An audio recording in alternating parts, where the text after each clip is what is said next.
Hello po, mag-date mukbang tayo. So, ayun.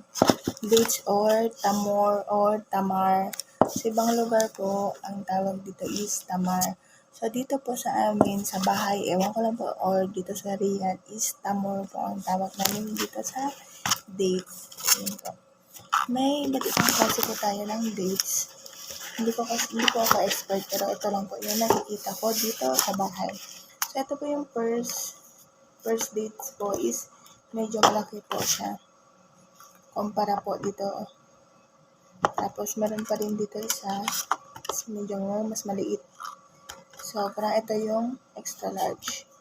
So, ito yung maliit. Ito ata yung parang hindi ko alam kung reject ba ang tawag nito. Kasi ganito yung dates namin. May dates kami dito sa bahay. Doon sa labas. Ganito po yung itsura niya. Yung kumukulubot siya. Ayan o. Kumukulubot siya. So, hindi namin yun kinukuha kasi ayaw ni tatay kasi pangit daw. So, parang ganito siya. Ito maliit. Tapos, ito meron pa isa.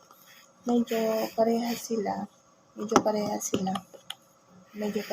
Pero ito brown. So, ito is mistisa. Ito. Kikita niya. Ayan o. Iba yung kulay nilang dalawa. Pag nahinog siya, ito yung kulay niya. Nahinog siya. Pero ito is brown. Diba makaiba? Hindi ko alam kasi hindi ako expert. Disclaimer lang po.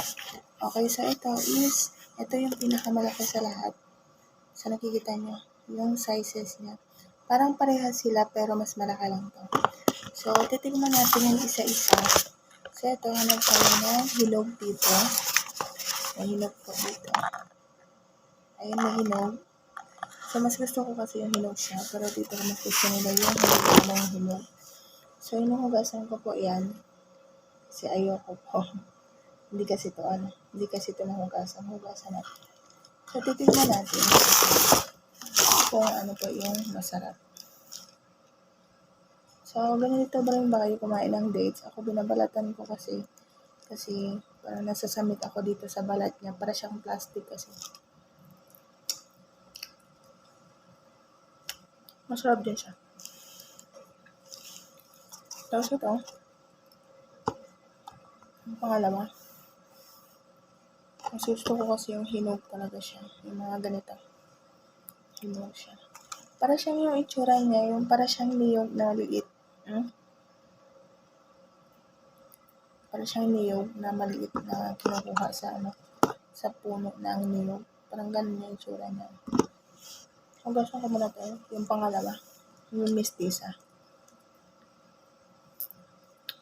So, ganito po akong kumain ng dates. Ganito rin ba kayo?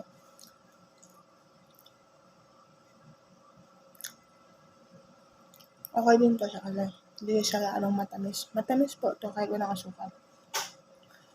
Alam niyo ba maraming benepisyo yung dates sa katawan? So, ito yung pangatlo.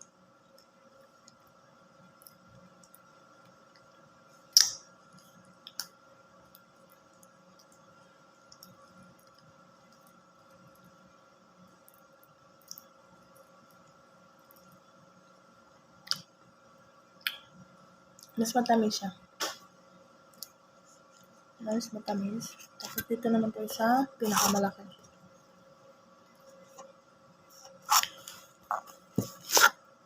So, kayo, anong gusto niyo? Yung hinog talaga or yung medyo ano pa siya? Yung may green pa. So, ito yung pinakamalaki. Tingnan din natin. Ang sarap po to siya, promise. Pag natikman niyo to, ang sarap niya talaga sobra. Matigas pa.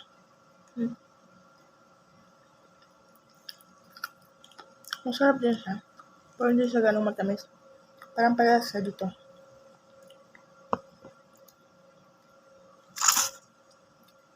Ito, pati pa lang ito, parehas lang siya.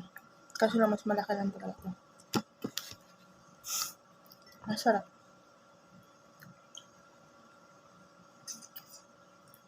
Ayoko kasi kumain yung hindi pa siya hinog talaga. Mas gusto ko yung hinog na siya. Thank you for watching. Salamat po sa Diyos.